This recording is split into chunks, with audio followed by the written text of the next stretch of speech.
companies could set up small LLCs and funnel it, and then they go to trial, and there's punitive damages, or small corporations say, hey, we're small, and now we got to go bankrupt. I mean, I could see that. I can see a lot of creative lawyers and businessmen taking full advantage of that.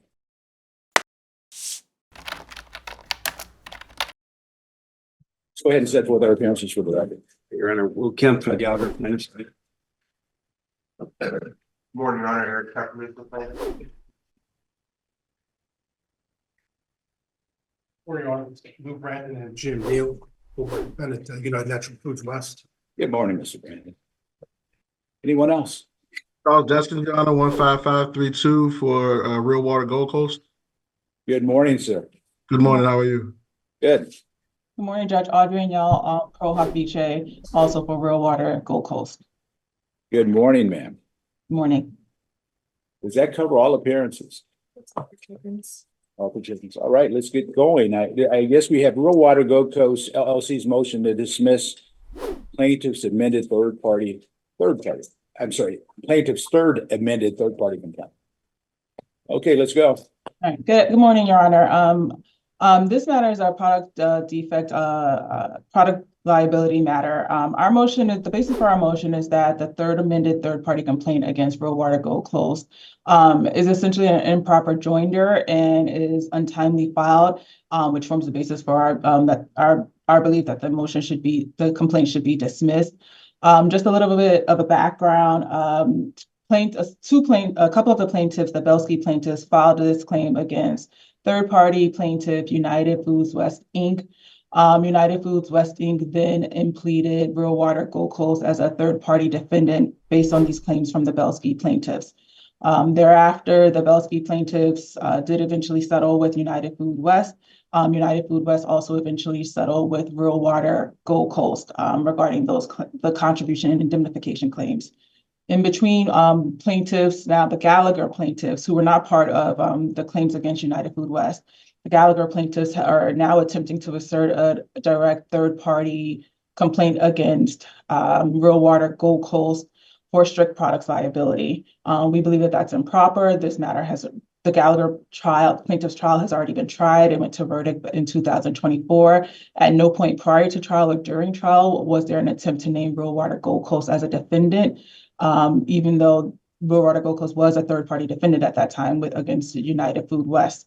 It's only now, after trial has been completed, after this matter has settled between the Belsky plaintiffs and United Food West, as well as between United Food West and Real Water Gold Coast, that the Gallagher plaintiffs are attempting to assert a direct claim for strict products liability against Real Water Gold Coast. It's an amendment after trial that's untimely. It's not based on consent or any objection at trial. And our position is that these claims should not be able to stand against Real Water Gold Coast now that the original third-party complaint between UNFW and Real Water Gold Coast has been resolved, as well as the claims between the Belsky plaintiffs and the UNFW defendant. All right. Anything else, ma'am? No, I believe that's all I have. All right. Thank you, ma'am. Mr. Kemp. Your Honor, the complaint's not actually filed by all the Gallagher plaintiffs. It's only filed by the Gallaghers. And if the court recalls, Orion Gallagher is a minor. He's going to be a minor until I think 2037. But in any event, to remind the court a little bit about Orion Gallagher. Can I have my first slide, Shane? I do remember him, but I'm going to make you can make your record, sir. Okay. This is just his AST level at Sunrise, 1542, 2257. Next one, Shane. This picture of him at the time, and this is, goes back to 2019, I believe. And obviously he's a minor today. Next, please, Shane. Transplant consent form. If you remember Mrs. Gallagher's testimony that he was on the he was number 1 on the transplant list. Next, please. This is why Real Water Gold Coast is involved with the Gallagher case. This is a copy of the invoice to the Gallagher family. They got home delivery, And if you see right there on the invoice, dated 12/22/2019, Real Water Gold Coast. And I would point out, they haven't disputed their liability here, but they're just making procedural arguments. Now let's look at the timeline. This is very important, Your Honor. Okay, this is the timeline of the case. If you And this is set forth on page 5, right? That's correct, Your Honor. So what happened here is on 10/13/23, all the Gallagher plaintiffs joined in the UNFW complaint against Real Water Gold Coast that had been existing for quite some time. And the reason they joined in it is because they had a proceed sharing agreement. They would get, if the settlement by UNFW against Real Water Gold Coast was a certain level, they would get proceeds. So they had to join because they were real party in interest. So they joined on 10/13/23. And then on March 5th, 2024, there was a 54B certification entered of the underlying case. I bring that up because at one point, Real Water Gold Coast argues that we should have amended the complaint in the underlying case. That couldn't be done because of this 54B certification. Then we move forward to 10/24/24. That's when the third party complaint that we're talking about today was filed. So their argument is that I think they said that it's improper joinder. They haven't made a substantive argument on improper joinder. But I would point out that under 14B, it was a perfectly proper third party complaint because the Gallagher plaintiffs were sued by Real Water plaintiff in the underlying action. They say it was untimely filed. I don't know how you can be untimely filed with regards to a minor. Their primary argument in the motion to dismiss originally was that there had already been a settlement between UNFW and Real Water Gold Coast at the time that the amended complaint was filed. That is not an accurate statement. To this date, there's after they filed the motion to dismiss, they executed a settlement agreement. They're still trying to effectuate that settlement agreement. So their contention there is just flat out wrong. And as I said before, that is their fundamental reason in the motion to dismiss for dismissing the complaint, that purportedly that there was no amended, there was no third party complaint pending at the time to amend into. That is just flat out wrong, Your Honor. So we had a number of procedural options. Can I have that slide, Shane? These are the three procedural options. One, we could amend the underlying complaint against Real Water to add Real Water Gold Coast to the Gallagher's claim. Couldn't do that because, as I pointed out, there was a 54B certification. So that theoretical option that they've said we should have done didn't exist. Two, we already had a claim by this exact same plaintiff against Real Water Gold Coast in the third party complaint. We could amend that claim to add Real Water Gold Coast, and that's what we chose to do. Okay. And then the third option, they said we should have filed a second action against Real Water Gold Coast, despite the existing third party complaint. We didn't want to do that because we thought we would subject ourselves to a claim splitting agreement, claim splitting argument. In other words, I understand, but go ahead and make it right. yeah. In other words, they would argue that, hey, you already had an existing third party complaint, so the claim should have been brought in that. You can't file a new action. So this third, you couldn't do the first one because 54B. You couldn't do the third one because of the claim splitting trap. So the only thing to do is exactly what we did. That is what a prudent lawyer would do, and that is what we did. So next slide. As I said before, this is their primary argument. I didn't hear it today.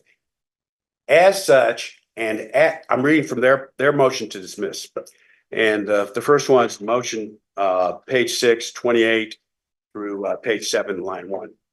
As such, and at the time of filing the third party complaint, no claims existed against Real Water Gold Coast. They are representing to the court there that the claim against UNFW and the Gallagher plaintiffs had been settled at the time the third party complaint was filed. That is flat out wrong. It hasn't been settled today. They're going through they're trying to satisfy conditions by getting good faith determinations. I think they're going to do that. But as we sit here today, it is an existing complaint. So, and they continue to say that, quote, that they are no longer a party to the third party lawsuit. They're a party to this lawsuit, Your Honor, both as to the third party complaint by UNFW and the one that's been filed.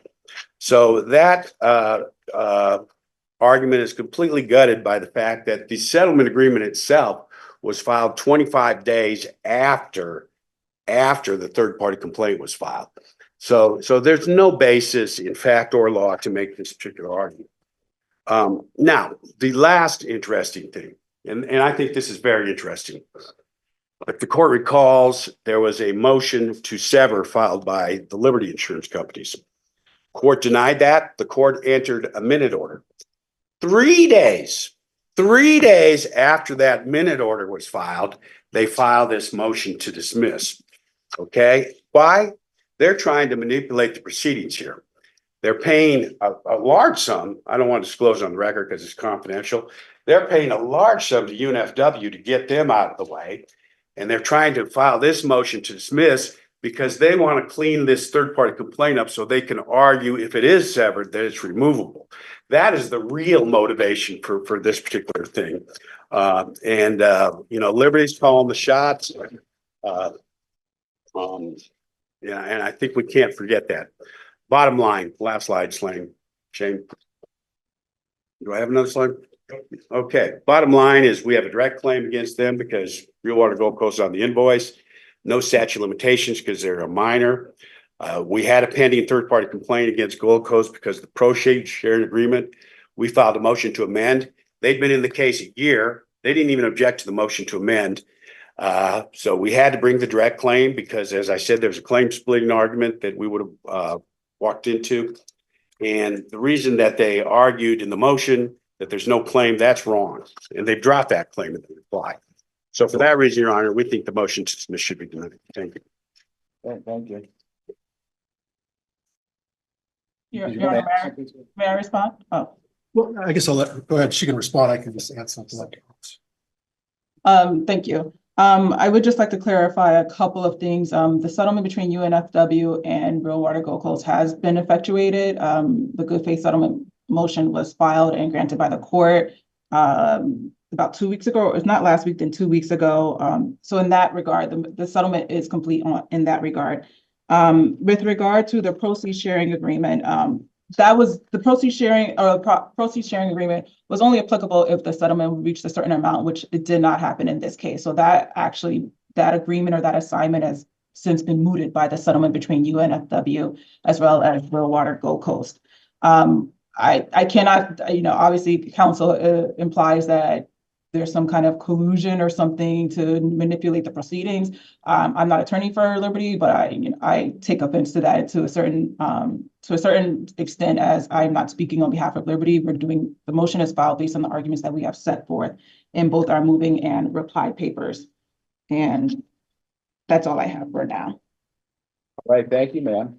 Mr. Brandon, sir. Yes, thank you. Regarding UNFW, again, we take no position on the merits of the matter. I just want to clarify that UNFW and the use of my law firm on that actual third party complaint was not given. I want to make sure just clarify our position, who's representing those third party plaintiffs. All right, anything else? As far as the merits of the motion is concerned, I'm going to deny them. It's patently apparent that Orion still has a viable claim. There's no question about it. Anyway, can we go ahead and prepare the order? Yes, Your Honor. What's next? We have one other matter, right? Okay. And there was a question regarding the motion in limine I had. And I think it was defense motion in limine number 10 or 11. Yeah, but that's for the next case. Okay. I think this is what's on calendar for Gallagher. So what do we have next for Gallagher? Mr. Brandon Lee? I think that was it for Gallagher, Your Honor. Maybe Real Water Gold Coast Council. Special motion. What else did we have? There's what? No. You need. What's lunch? Special The notice of and special motion by third-party defendants, Ohio Security Insurance, that's not. Your Honor, that was the one that we appeared here on Wednesday. Yeah, that was We're gonna- moved. We're moving it to April 12th, I believe. Yeah. We have a script that we sent over to Mr. Cook and Right. go back and forth. April 12th? April, if you recall, we wanted the April 12th, the Monday. I wasn't the clerk in here, so maybe they just messed it up. Yeah, and they said that they. See, my didn't know- memory is pretty good. Yeah. That's my thought. Right. Yeah, they so didn't maybe the show- other clerk messed it up, but I can fix it, so just, They didn't know whether or not Monday was a hearing date. okay. Motion to dismiss was being moved to Monday. And in addition, the motion for stay was being moved to Monday, So April 10th. dismiss and the motion for stay. Right. And I should point out that. That was by stipulation, so they got the minutes wrong. Yeah, Mr. Cook didn't have his calendar with him, so that. I remember. Yeah, the April 12th date may move a little bit, 13th, 14th, but April 12th was the one we were talking Okay, about. so as of right, Saturday. Oh, is April 12th Saturday? Then it would. 14th, it'd be the 14th. yes, the 12th is a Saturday, so you want it the 14th? Right. Okay, That sounds about right to me, Mr. Kelly. Yeah, but again, this is subject to Mr. Cook's calendar. Right. I remember. okay, so I'll go ahead and fix that. Okay, thank you. Okay. Judge, can I stop and start the other case? All right, so we're done with Gallagher? Yes, Your Honor. Yes, you may. All right, Land Van Buren et al. Versus Affinity Lifestyles. Let's go ahead and set forth our appearances on the record. We'll start first with the plaintiffs and we'll move to the defense. Your Honor, Will Kemp, plaintiffs. Turning on Teddy Park on behalf of the plaintiff. Good morning, Your Honor, Eric Pepperman for plaintiffs. Morning, Your Honor, Robert Eglet. Plaintiffs. Maggie D. Federico. Tyler Watson for the real water defendants. Good morning, Your Honor. Michael Esposito, bar number 13482 on behalf of the real water defendants. Morning, Eric Freeman on behalf of real water defendants.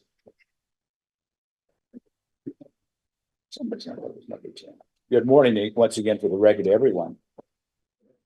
Before we get started, I had a question on, I think the only one I didn't answer or make a decision on was defendant's motion in limine number 11. And the reason why I had the question, it didn't appear to me that there was a reply filed from what we could gather. Because for example, I remember when I was reviewing it, and let me see here, if I get it correct. I think this is the one. There were so many. The name of the motion, Your Honor, is? No, this isn't it. This isn't it. Because Mr. Kemp had made a suggestion and in the reply, it didn't appear to me that there was a response to that suggestion. Trying to look at which one that was. This isn't It's it. docket number 216. Photographs of reference to the papers, right? Is I think I reached an agreement. Yeah, I think I gave up on that. This is it. They gotta listen, I think. I can't remember what it Is that the one where we approved the photograph without the text? was. This is Quincy, no, this was the Quincy. Yeah, so it was, I think it was like the location of the bathroom. Yeah, it was, yeah. And Right. That's the one that, you- Right. That's the one I gave you. that's the one that you said. yeah, that's what I thought. And I printed out the reply that's in front of the binder. Okay, I don't think this is the one. I'll have to go back and look through it. Your Honor, is that in relation to the cleanliness of the facility? No. I don't Oh, think so. different one. Okay, never I mind. mean, a facility is a facility. That's a fact. You know, there were a few And issues. that's coming in. That's how that's the facility. They wanted to keep out the rat, Right. Yeah, there were some Rat papers debris. out and, No, that's not the one I was thinking about. oh, okay. And I'm not sure. I'll find it. You know, you're not confusing it with the Nevada beverage MIL number 11, are you? Maybe that's it. So it's to exclude speculative opinions of Dr. Sands, you said we could not. No. There was one where, and I forget, I thought it was number 10. Maybe my memory's incorrect because there's so many. But I remember when I was reading the opposition, Mr. Kemp had a suggestion as to how it could be resolved. Something, number 10 is, real waters, number 10 is preclude evidence or testimony regarding the condition and or cleanliness of real waters physical facilities. Right. Beyond the scope of the water systems, and you said deny. Right. So that's the. That's not the one though. That's not the one I'll find it. Yeah. There's only one I don't think I have not rendered a decision on. I'll find it today. Yeah, we'll check with Brianna because I talked to her about it Saturday. I just can't remember the number. So is motion. Your Honor, this is Brianna Switzler. I believe it was motion number 11, if that helps. Okay, we'll take a look. I don't want to make a decision right now. I'll look. Okay, let's move on. What do we have next? Your Honor, this is the motion limine that we filed with regards to bankruptcy and being out of business. Okay. Yeah, Your Honor, we didn't address this. The original series of motion limines because Real Water and the PATH trials seem to understand that you can't come in front of the jury and say we're poor, so give less money. You know, but this trial is we find out when we're doing deposition designations that they intend to argue to the jury that they were poor, they're bankrupt, they were out of business. And none of that's relevant to any of the issues in either compensatory or punitive. So that's why we filed this motion limine to preclude that. And in the motion, we cite Mr. Odu on numerous occasions agreeing with that. And I think the fundamental principle law is pretty well established that you can't come in and say you're a hobo, so you shouldn't pay anything, which is what they want to do. So for that reason, we'd ask the motion be granted. All right. With all due respect to Mr. Kemp. Excuse me, we filed a joinder, a separate joinder with respect to Lisa King. Some specific issues with respect to Ms. King is Ms. King was for a time contracted with Real Water MMA, not Real Water, but Real Water MMA, which is a mixed martial arts promotional company where they would put on mixed martial arts fights. And they retained her to as their commentator for the fights. And she had exposure to the facilities and the company because she had to show up at the facilities for weigh-ins and pre-fight meetings as well as she filmed commercials at the plant. And so we filed the joiner, specifically pointed out that we anticipate as part of this that Real Water will be trying to cross-examine Ms. King and try to get her to admit or imply that this is a small company, a family-owned company, and that it's now out of business. And we also quoted from Judge Hardy's case where they tried this, and Judge Hardy specifically said no more questions about small company, given that the bankruptcy, essentially eviscerated the punitive damage potential argument, characterized it as a small company. Questions is fraught with peril, so no more questions using small company. We expect they're going to try to do that. Well, we know from their opposition they are. And so, Your Honor, we would like that specific part of this included as well, that they cannot, when they cross-examine Ms. King, try to ask her questions, suggest that this is some sort of small company, Your Honor. All right. Sure. Well, first of all, Your Honor, procedurally, there was a joinder filed to the reply. That joinder to the reply asked for new relief that was not set forth in the motion, which is specifically any reference to the fact that it's a small company. This is inappropriate. There's absolutely no reason that we should be getting ambushed a day before trial starts or 2 days before trial starts with relief that I have not been conferred on with regards to the small company. This is on an OST, Your Honor. I didn't have to file anything. Your Honor, I believe I'm. One at a time. I mean, ultimately, and I've dealt with this issue. I mean, really and truly, what does this do to the deterrence component of punitive damages? I mean, I understand what the issue is. I do. And I've gone, this is my third trial on this.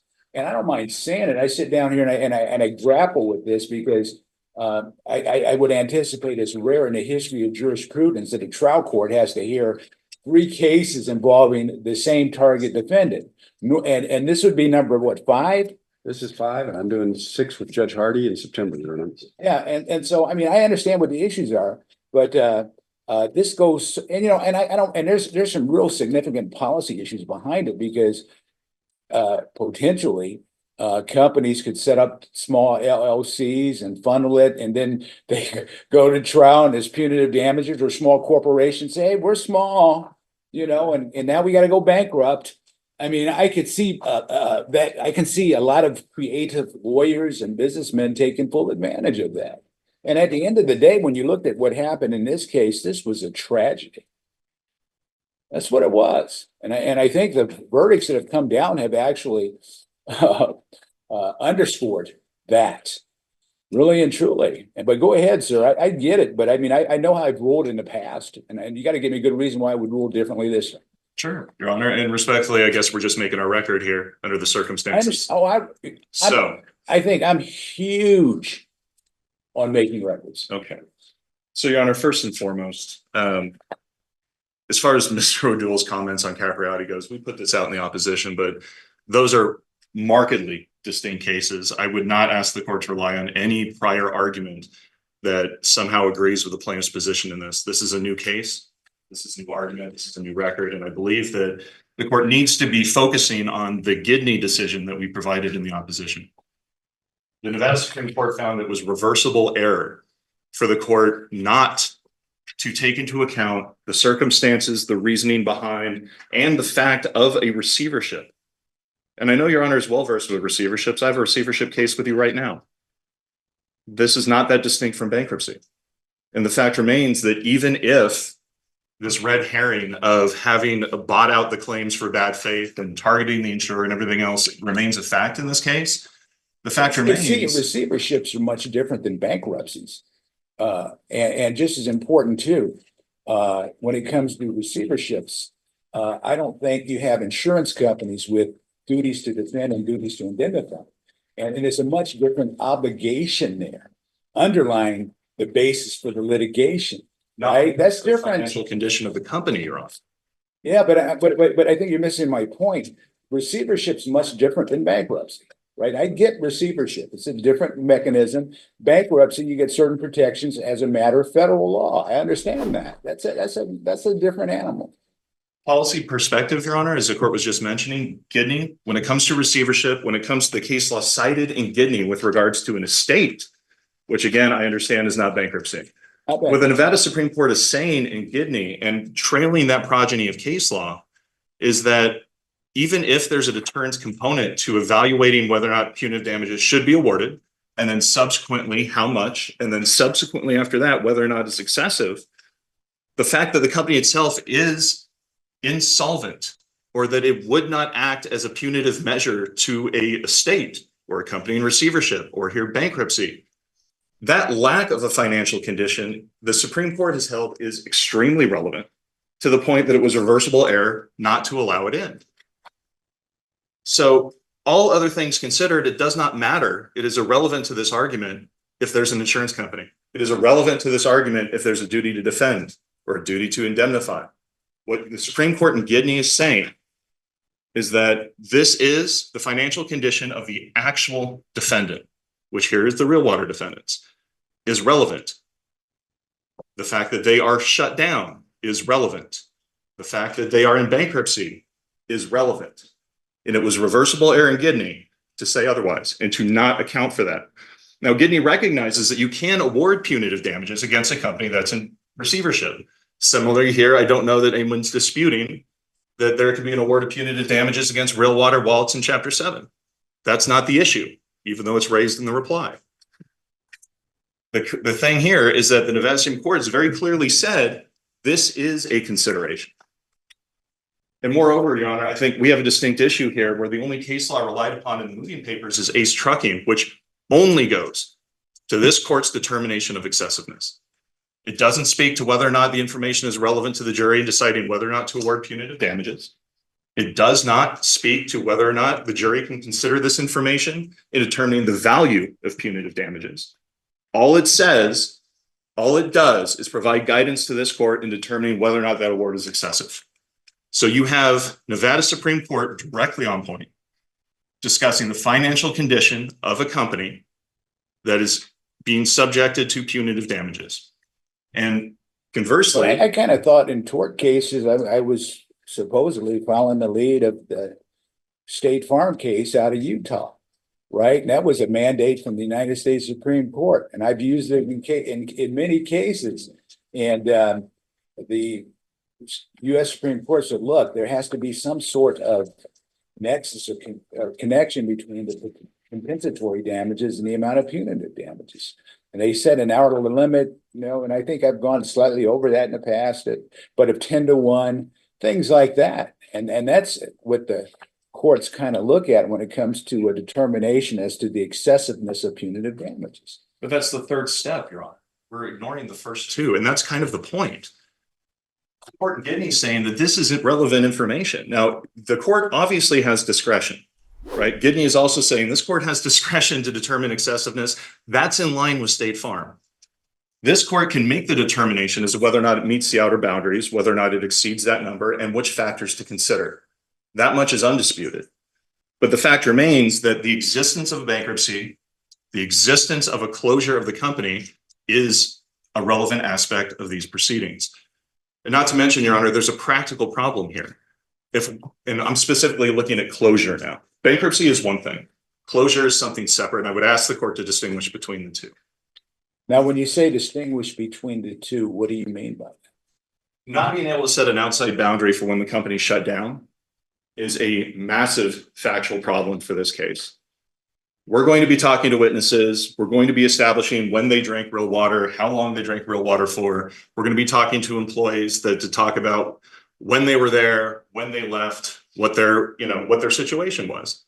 We already have so many motions in limine, limiting specific aspects of what can and cannot be said, that at this point, simply saying we cannot reference, imply, discuss the fact that the company is closed imposes an unnecessary and significant, just day-to-day practical hurdle on top of everything else. I'm trying to understand that. What do you mean? Well, Your Honor, this is an essential fact of the case. I mean, you just said the facility is what it is, right? No. What do you mean? I'm trying to understand. I mean, they went out of business. I understand that. Yeah. They filed bankruptcy. Okay. That is a But all fact. facts don't come in. I mean, that's a point. I mean, all facts don't come in. That's why we have motions in limine. No, but Your Honor, the question as to whether or not the real water poses an ongoing risk to the public is a question that can be answered simply by telling the jury the business is closed. Even if the court decides that the bankruptcy speaks to financial condition, that should only go in the punitive damages phase. If the court wants to bifurcate, fine. But simply allowing the defense to say, this is not an ongoing risk. This business is shut down. This business has been shut down for a while. After all this information came out, the business stopped manufacturing. If we're talking about, and Your Honor made a very significant point about, Your Honor made a significant point about the standard for conscious disregard during the motion and limine hearings. And I think that's an important callback. Because if we're talking about what the signatory was of the company, right? If we're talking about what their intent was, we're talking about how they responded.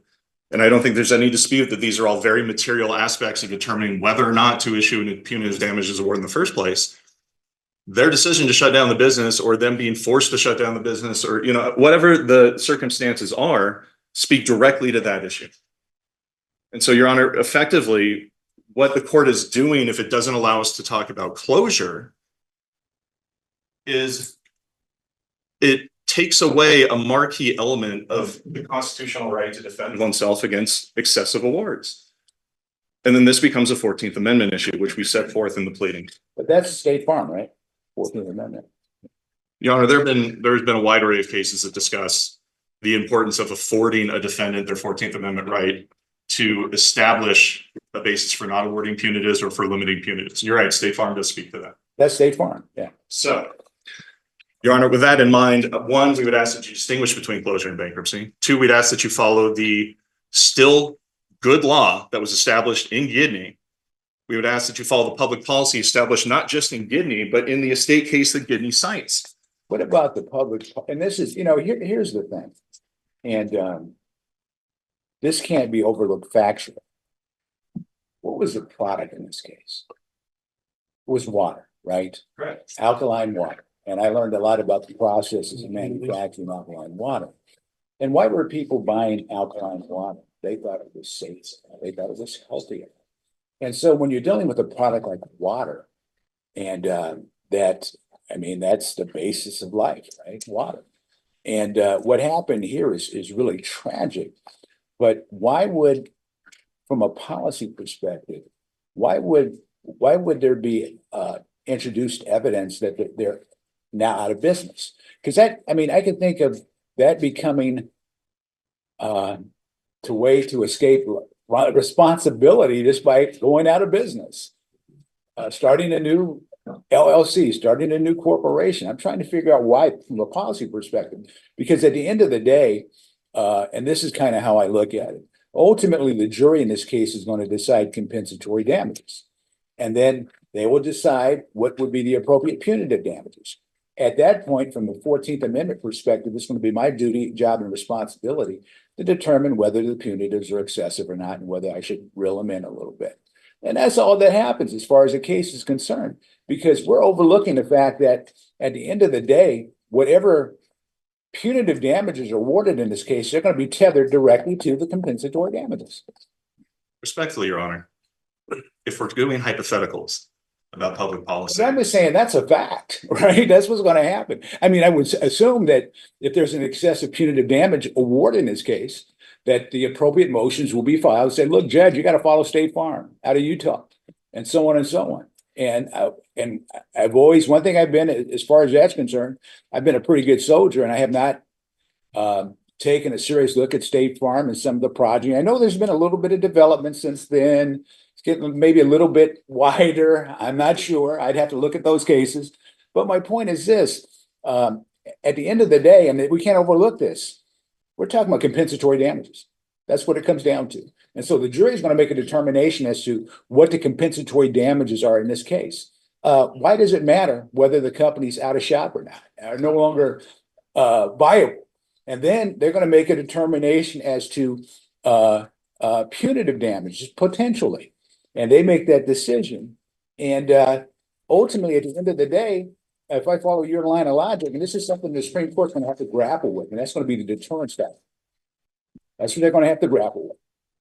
So, Your Honor, let me present, for public policy purposes, an alternative hypothetical. What if the company was shut down so nobody else got hurt? What if the company was shut down in accordance to There's no manufacturing excuse as long as somebody got hurt. We don't care about whether they're ongoing business. We don't care if they've gone bankrupt. At the end of the day, and if you look at it, and it's my recollection, because it's been a while since I've read some of the punitive damages cases, but we're looking at potential deterrence to the industry at large too. You know, and from a policy perspective, this is what I think is of utmost importance: is consumer protection. Protect the consumer. So how is ceasing operation? Yeah, and Your Honor, I'll just put this in context. Michael Bush is going to testify, at least if we go with the designations that have previously been stipulated with the parties, that in his prior experience with Nestle, he was, if a problem like this had come up, they would have shut down manufacturing. We have Catherine Hutt for the plaintiffs, who's going to come in and talk about HACCP regulation or standards, and how part of that is understanding the process of when to stop manufacturing or when to address an issue and why customer complaints are so important. So if we're going to introduce all of this evidence that discusses the importance of responding to these issues, and that evidence includes a statement that shutting down manufacturing and finding the problem or preventing that from being ongoing is something that a company should do, the real water then yes, shutting down the company is material. This is a fact that needs to come in. Company by choice. It doesn't matter. Yes, it does matter. They went out of business because nobody would buy their product. I mean, what do you look, and the response is really important, because I remember the testimony regarding Nestle. I do. I guess we had 2 trials, so I kind of remember that, and it was pretty specific as what was in place to make sure you had pure water to drink. And what did they do? They'd find out what's the net cause of the problem. What happened in this case when there was complaints of water smelling like gasoline, the red slimy substance, and all the complaints that came in? What was the response? They didn't shut down. In fact, one of the employees I think he was in a managing position, said, look, we got to stop the production. What did he say? No, we're not going to do it. And just as important too, and this is an important fact, when customers complain, what did they do in this case? Here, to give them simply a case of free water. That's what happened. Oh, Your Honor, just to finish making the record, is the only other thing we'd object to, and I know the court has decided this to a certain extent, and clearly this is going to come in, but the use of company information from PepsiCo, Coca-Cola, Thermo Fisher, Granger, companies that were never directly related to this, and then not allowing a comparative analysis to the actual company that is the defendant in this case is exceptionally misleading to the jury and prejudicial. So to the extent that we are now saying we're deterring the industry at large, but the jury is not entitled to know the current state of the company, is effectively asking the jury to rule on a set of facts that's either incomplete or wrong. And we would strongly encourage the court to consider the prejudice that applies to the real water defendants. Now, I understand the court is somewhat outraged about what is learned in the prior cases. No, for the record, I'm not outraged at anything. And at the end of the day, the jury's going to make a determination. They'll decide how they feel about it. But my point is this, and I want to be really clear about this. All I did was, to the best of my recollection, set forth facts that the jury potentially would consider. Nothing more, nothing less. Because I don't make the decisions as far as the ultimate outcome in this case. It's made by the jury, right? Then let the jury have all the facts, Your Honor. Let them know that the business is closed.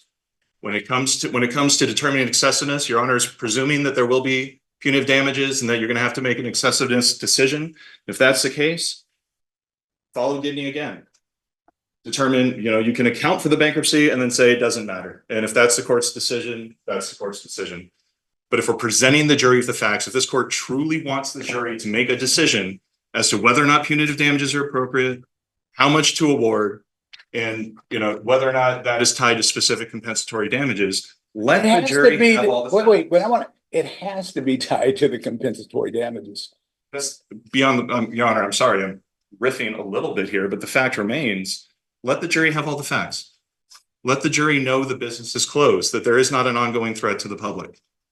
Let the jury understand that there is a very specific timeline when this product was being manufactured and when people were getting sick. Let's put an end date to it. And let's be done with it. Let's follow Gidney and its progeny based on what the Nevada Supreme Court has said.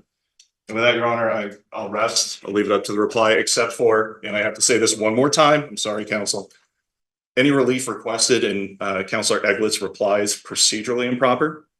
And so to the extent that we're talking about whether or not we need to discuss that it was a small business, that's an entirely separate set of issues. And I would request time to brief that because candidly, I don't know how we talk to employees and we discuss how many people were on the line, how many people were working in the business, who reported to who, without at least implying to the jurors that this was a small company.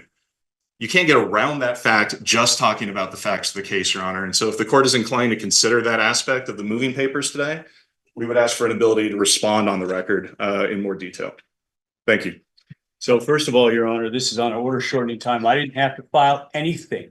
I could have stood up and made this argument without any written papers. And so counsel, it is not procedurally wrong or incorrect in any way, shape, or form, Your Honor. Second of all, it's incredible to me how counsel must be a mind reader because he's reading what your emotions are now. He's reading what is in your mind and what your thought process is. And that's pretty amazing to me and quite presumptuous and quite arrogant on his part. And finally, Your Honor, everything he says ignores what is the reality is in this case. And the Gidney case did not account for that. And the reality is, he wants to create a fallacy for this jury because the reality is that we have a stipulation with Liberty Mutual that any and all punitives, damages will be sought against Liberty Mutual, not against Real Water. None of these damages are going to go against Real Water. So why don't we put into the record, if we want to put in the value of a company, let's put in the record that Liberty Mutual has a net value of $160 billion. Let's do that.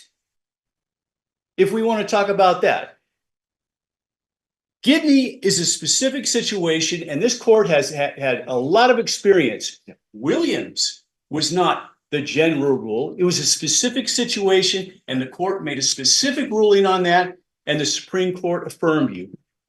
Giglio was a specific situation with respect to pre-existing conditions of an injured plaintiff. It wasn't the general rule. This court looked at it specifically, made a specific ruling for that case on those set of facts, and the Supreme Court affirmed this court. This is a ruling the court has made and is making on a specific set of facts in this case, and that is that Real Water has no risk of anything, or their company or their owners of their company, former owners, has no risk of anything. The entire risk is with Liberty Mutual. So if we're going to put in the value of a company on the defense, it should be Liberty Mutual. Judge, I just wanted to point out that we brought Gidney into this litigation because their initial argument in the previous case was that since we're in bankruptcy, you can't get punitive damages. So we cited Gidney for the proposition that the Supreme Court has held that when you're in a receivership, you still get punitive damages. Okay, and the key distinction between this case and Gidney is that in this case, because of the stipulation, we don't have a pending claim against the corporation or LLC for which their assets are responsible. And Gidney, the claim was against the entity, and I think it was an LLC in that case. So that's why the receivership was relevant, because the claim was being made against it. Since we're not making a claim against Real Water, it's not relevant here. With regards to the existence of closure, he said, how can we try a case without bringing that up? Well, if you, first of all, most of the employees who are going to testify, Converse, for example, Mendigana and the others, they've been taken by deposition, so that's not going to come up. And second of all, if you remember, Judge, we have the no-no list. We give the witnesses the no-no list that can't bring up the bankruptcy, the closure, these other kind of things on the stand. And so far, through 4 trials, no one's violated that prohibition. So for those reasons, joining Mr. Eglet, the motion should be granted.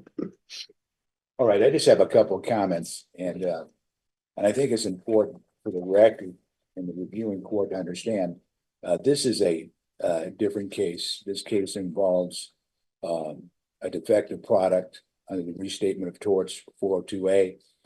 The state of Nevada has rejected risk utility or whatever it is and followed the consumer expectation test. I understand that. And why do we have products liability? It's to protect the consumer. Ultimately, you know, the thrust and focus is on the product, not the conduct of the parties. And at the end of the day, this is a product defect case. It's not a business court case. This is a different animal here. And we have consumers who relied upon and would hopefully go and buy a product, water, the basis of all life, and would hope that it would be pure, that it would be unadulterated, wouldn't contain hydrazine in the manufacturing process. And I think that's really kind of important from a policy perspective, because at the end of the day, this is not a business court case. This is a tort case, actually a mass tort case. And it is, and with that goes certain protections for the consumer. Just as important too, and I hope the reviewing court understands this, the real safeguard as far as punitive damages are concerned from a 14th Amendment perspective is State Farm. It's right there. It's built in. And in essence, there has to be, and was it Scalia and State Farm? Was he? You know, I'm getting them mixed up, Your Honor. Yeah, but anyway, they talked about the policy and the connection and all that. And I read these cases. And so that's really where the protection is for the defendant, because it does make a lot of sense. I mean, you can't have damages in the sum of $10 and get $100,000. I mean, there has to be a connection to it, you know, and that's really what it's about. Just as important, I think I talked about this in one of the prior cases. It might have been both. There is a deterrence factor that I think is of paramount importance when it comes to these types of cases, because if you didn't have the deterrence factor and the potential with punitive damages, you know, maybe these cases, maybe, there would be more of this type of problem. And so, let me look here. As far as the motion's concerned, I'm gonna rule exactly like I've ruled before. There's no reason from a policy perspective or any change in the case law why I wouldn't continue on. Because ultimately, why do we have products liability lawsuits? It's real simple. Defective product and reasonably dangerous. And we're gonna include the small business. Yes. And none of that's coming in.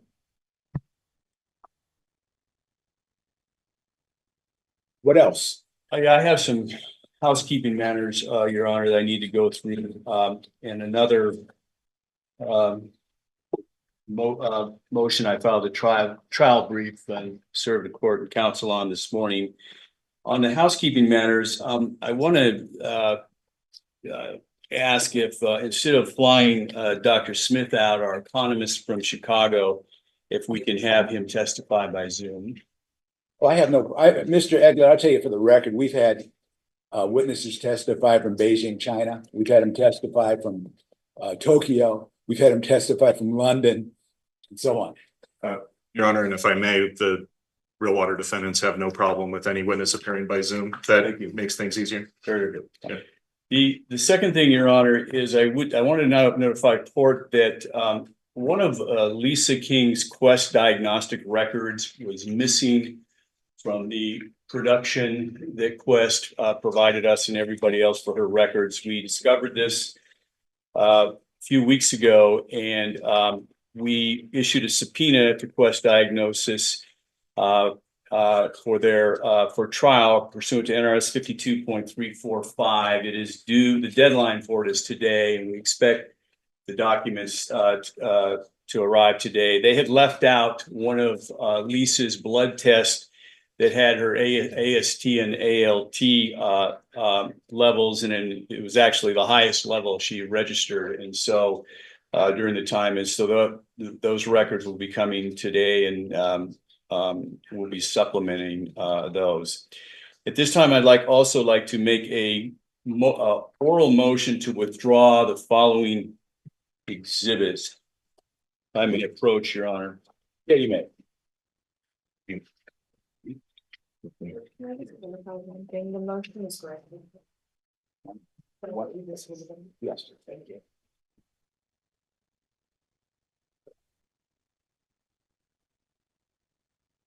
Thank you, sir.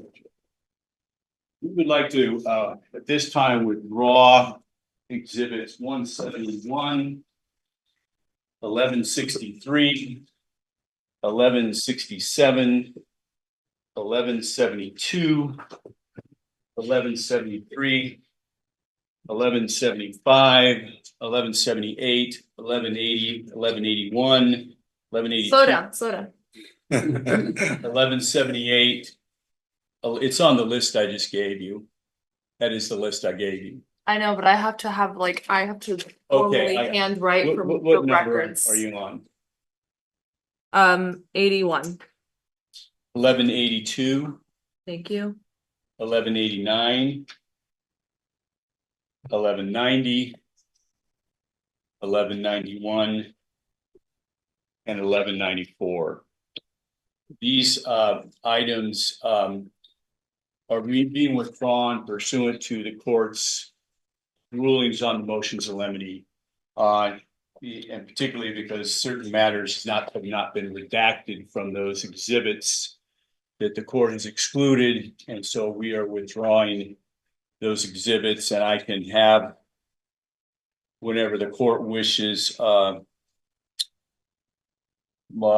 members of my staff come down. One of the exhibits, the 1163, is about 1,000 pages long, and they can come down and remove those from the vault whenever the court wishes them to do that, Your Honor. All right. The electronic exhibits are already finalized. So what would happen is they're not moved for admission yet. Like nothing has been moved for admission, nothing is admitted. Understood. I'm just saying So- we're withdrawing them and we're gonna be submitting a new exhibit list that just has intentionally left blank where these exhibits were. It's our intention. Okay, but I can't take them off. No, I understand, but we're withdrawing them, so they won't be going to the jury. We won't be They won't be admitted. they won't be admitted. Right, so that's what I'm saying is like, you don't have to worry about them going to the jury because they're not gonna go to the jury. Very good. Thank you. Any objection to withdrawing? No objection, Your Honor. I didn't think so. And then, Your Honor, this morning, I don't know if the courts have had a chance to look at the trial brief we filed this morning and to say, circuit court with.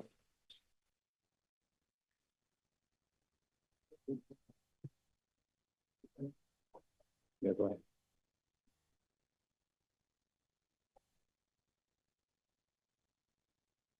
Did you have a chance to look at that, Your Honor? Yeah. Okay. And so this is simply some unrelated medical history and incidents. And this is pursuant to Williams and Giglio along with the last one. It's no difference. And as the court is aware, the plaintiff's entire medical history is not, it may be discoverable, but is not necessarily admissible at trial in a personal injury case. And as the court knows, causation of damages must be established by a medical expert or a reasonable degree of medical probability under Williams and under Giglio. In order for evidence of a prior injury or pre-existing condition to be admissible, a defendant must present the competent evidence of a causal connection between the prior injury and the injury at issue. In this case, what we're talking about is autoimmune thyroiditis, Hashimoto's disease, gastroesophageal reflux disease, GERD,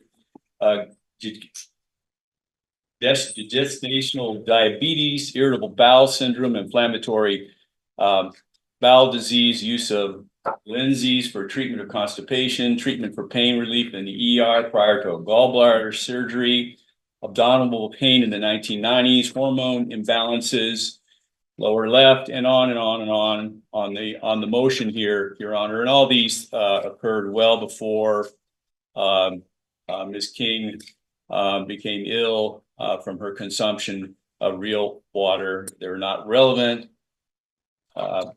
Allowing the defense to discuss or bring these up in cross-examination of her or any arguments or with any other witnesses would tend to confuse and mislead the jury, and they're just not relevant. And to the extent that any of them are relevant, they're overly prejudicial, Your Honor.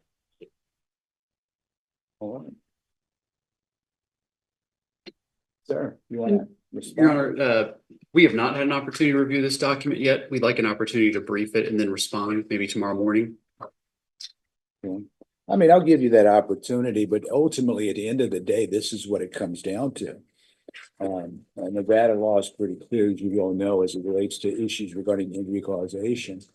And you just can't, unless there's a foundation for this information coming in, and potentially it could be an independent alternative causation, you know, it's not going to come in. I mean, it's because the entire medical history of an individual doesn't come in, only what's relevant.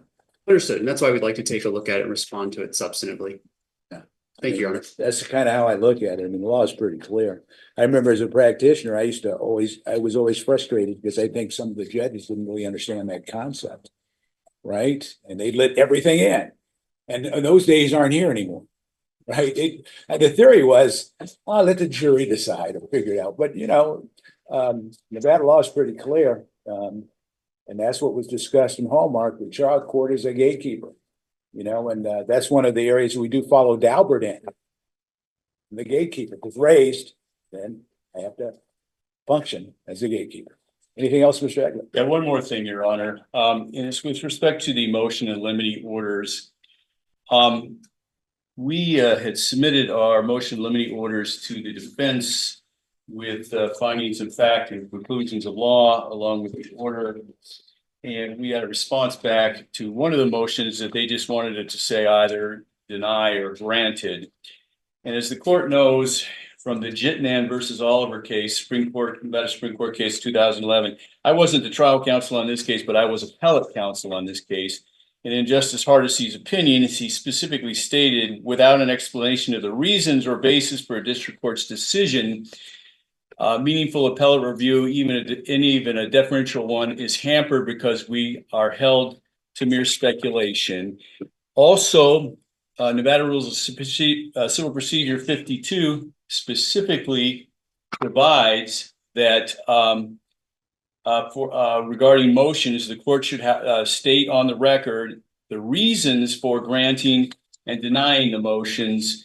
And then finally, Your Honor, in the court's minute order on the motions in limine, at the end, you specifically state, counsel on behalf of the prevailing party shall prepare detailed orders based not only on the foregoing minute order, but also on the record on file herein. I don't want to cut you off, Mr. Eglet, but there's a method for everything I do. Right. But continue on because I think what happens, sometimes lawyers will say, oh, judge, you didn't say this or that in open court. You don't have the time to do that. Sometimes you don't have the recollection. And I implicitly rely upon the moving papers to make my decision. Now I add this to it. Sometimes I know how I'm going to rule, but I take it under advisement anyway, so I can make sure the record's real clear, like my 6-part test in this case. Right. And I do, and I've done that a lot, many times, because I want to articulate. I don't mind saying it, Mr. Eglet. I think I've issued the longest minute orders in the history of the state of Nevada. You probably have at times, Your Honors, and I think a number of them have been in Mr. Kemp and I's cases in front of you. I do them in all cases like that, right, Mr. Park? It doesn't matter. Absolutely. So, Your Honor, we submitted an order. The order I'm talking about is the regarding the order denying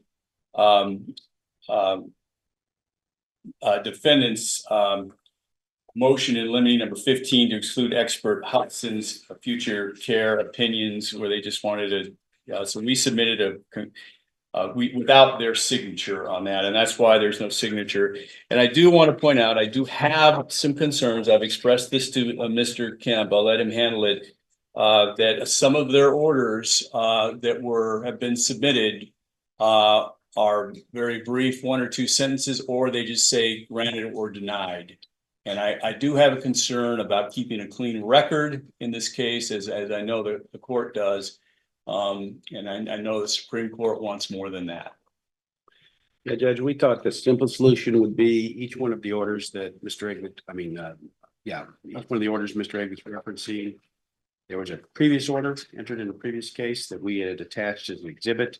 And usually the previous order goes into a little more detail. So I think if it's just understood that the simple grant or denial incorporates the previous order by reference, that was, like I said, it was filed as exhibit in the either motion or opposition.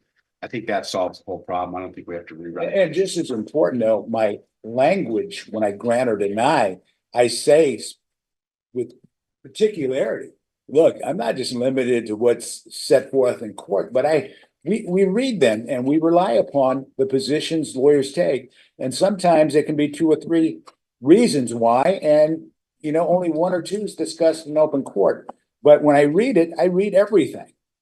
Right. And Mr. Eglet's just kind of afraid that they're trying to set up a big gotcha up at the Supreme Court level. I don't think that's what's happening here. I think we're just trying to get the orders done. And if it's understood the previous orders are incorporated by reference, I think it's fine as it is. Your Honor, with all due respect, I'm shocked by this because as of yesterday, Mr. Kemp's office, or Counselor Kemp's office, excuse me, had stipulated to the orders that were being submitted to the court with the language that were stipulated. Now, I understand this is still subject to judicial review, but to suddenly stand up in open court and take issue with that stipulation is mind-blowing to me. And frankly, I don't appreciate the ambush. Judge, I'm not taking issue with stipulation. I'm saying let the orders stand as they are. Well, Which is not what they stipulated to. You know what? Nobody can stipulate to what my orders are.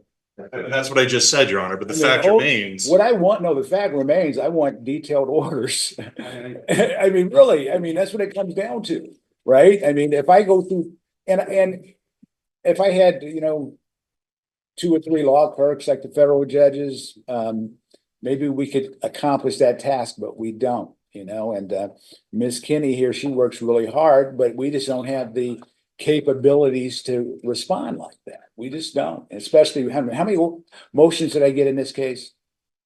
Probably about 60 to 70, I think. Yeah. So I've lost count, Your Honor.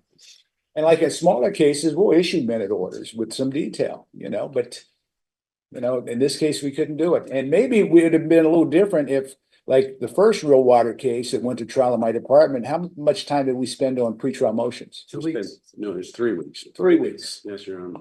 Yeah, that made things a little easier. But I think I don't mind saying it. We can amend the orders. If you can't agree on the content of the amendments, I feel much more comfortable if, for example, my order said more than just grant or denied. I don't mind saying that, you know, because that's, I mean, if I go through the effort for complex issues to issue detailed minute orders, I would hope the lawyers would do the same thing just for the general orders, because that's how it has to be. I don't want any guessing as far as why I ruled the way I ruled. That's all. Then Your Honor, I at least need to put this on the record. We strenuously object to any order that goes beyond the relief that was requested in the moving papers. And frankly, one of the issues we had was that several proposed orders did. You don't have to do that, because if that happens, that's a problem. That's all. I'm bringing it to the court's attention, Your Honor, because that was something that we had to address prior to reaching stipulations with opposing counsel. So I will happily reach out to opposing counsel and see if we can't come to an agreement on additional language. But that is something that we do feel needs to be brought to the court's attention before what I assume to be several competing orders are submitted. And all I can say is this, and I think I've been 100% in this based on history, coming on 19 years on the bench. If you can't agree on the contents of the order, submit competing orders and I'll review which one is appropriate. That's the best thing I can say in that. So I have a question. Because No, go ahead. We've received a lot of orders to the inbox and I've flagged a lot for judge's signature. Does that mean that some of these I should unflag? Because there are ones that have already been processed and are ready for signature, and I still have a bunch more to go through. So I just want to know before he signs them, what to do. As far as our orders on our motions, they're fine. And then we submitted one, as I just talked about, without counsel's signature that had the findings of fact and conclusions of law in it. I can't speak to Mr. Kemp. I think Mr. Esposito and Brianna should probably work for a day at least to see if we can get this resolved. I don't think that we're really that far apart. So the answer would be no. If the ones that have been submitted, we will resubmit further findings supporting the ruling. So he should not sign any orders that are defendants. Some of the orders that we received only said granted or denied. So candidly, as we stand here today, I have absolutely no idea which orders counsel is now taking issue with. So I'm going to need a little bit of direction as well. This was submitted by Kemp Jones and this is motion in limine number 13 to create the real water business records is denied. It's so ordered. So that's ready for signature. But Okay, this is what we're gonna do. As far as the orders granted or denied, I need more detail than just granted or denied. Because one thing I've never done is invite appellate issues. In fact, I think historically, I've tried to take appellate issues off the table. Let's prepare a new set. We'll send you Mr. Esposito. Is that right, Mr. Parker? Absolutely, Your Honor. I take them off the table. That's all right. I see them coming and I just snatch it away. Because I want cases to be decided on the merits. If I make a mistake, I'll live with it. But that's kind of how it is. So we'll submit, what we'll do is they'll submit all new or Yeah, some are let's good, some are. Let's that's just what I'm- withdraw them all. That way there's no confusion. All right. Ours are fine. On behalf of Kane, the ones we submitted. So everything that says Eglet on the side, I'm okay to. No. Frankly, given the court's guidance today and the extensiveness of the quote unquote conclusions of law, findings of fact in Mr. Eglet's order, we will be submitting a competing order on that particular motion. That's fine. I'm just gonna delete everything that's been submitted to our inbox regarding this trial for these motions in limine then. We'll just start over. Resubmit. Just start over, make it easy. For Okay. That's all I have. Mr. Parker, anything? No, Your Honor, I'm just ready to get started at 10:45. Mr. Esposito, anything, sir? Not at this moment, Your Honor. And I apologize for Mr. Watson. He had to go get everything. No, that's okay, it's fine. What time is it doing? All right, well, we actually did pretty much better than I anticipated. Can we go off the record? Your Honor. Anything else? Oh, it's not from us, Your Honor. Off the record? Yeah.